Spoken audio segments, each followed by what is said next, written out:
విజయవాడ ఉగ్ర లింకుల కేసులో పోలీసులు దర్యాప్తు వేగవంతం చేశారు. 6 నిందితుల్ని కస్టడీకి తీసుకొని విచారిస్తున్నారు. ఇప్పటికే 5 స్టేట్మెంట్ రికార్డ్ చేసిన పోలీసులు మిగతా వారిని కూడా ప్రశ్నిస్తున్నారు. ఇవాళ రెండో రోజు 6 నిందితుల విచారణ కొనసాగుతోంది.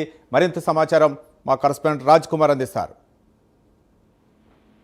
రవి, మొత్తానికి ఏదైతే విజయవాడ ఉగ్ర లింకులకు సంబంధించినటువంటి కేసు వ్యవహారంలో రోజుకొక కొత్త ట్విస్ట్ వెలుగు చూస్తూ వస్తుంది. ప్రత్యేకించి ఏదైతే అసలు ఉగ్రవాదులు అంటే గతంలో ఏదైతే కొన్ని ప్రాంతాలను కొన్ని ఏరియాస్ ను మాత్రమే టార్గెట్ చేస్తా ఉండేవారు అనే ఒక నానుడి గతంలో కూడా ఉంది. అదే విధంగా వారు టార్గెట్ చేసేటువంటి ప్రాంతాలు కూడా అలాగే ఉంది. అయితే మరి ఇటీవల కాలం కనుక చూసుకుంటే అసలు ఎలాంటి చోట్ల వారు టార్గెట్ చేస్తున్నారు, ఎలాంటి ప్రాంతాలను ఎంచుకున్నారంటే ఎవరికి కూడా ఊహకందనటువంటి పరిస్థితి అనేది విజయవాడ కేంద్రంగా ఉగ్ర లింకులు ఒక్కసారిగా బయటపడడంతో విజయవాడ ప్రాంత వాసులంతా కూడా ఒక్కసారిగా భయభ్రాంతులకు గురైనటువంటి పరిస్థితి కనపడుతుంది. మరి అసలు ఈ సైదా బేగం ఏదైతే డైరెక్షన్ లో ఈ విజయవాడకి సంబంధించి కీలకంగా కొంతమంది వ్యవహరించారు ఎవరైతే ఉన్నారో అందులో ప్రధానంగా 12 మందిని ప్రధానంగా పోలీసులు గుర్తించారు. అందులో 5 నిందితులను ఇప్పటికే కస్టడీలోకి తీసుకున్నారు.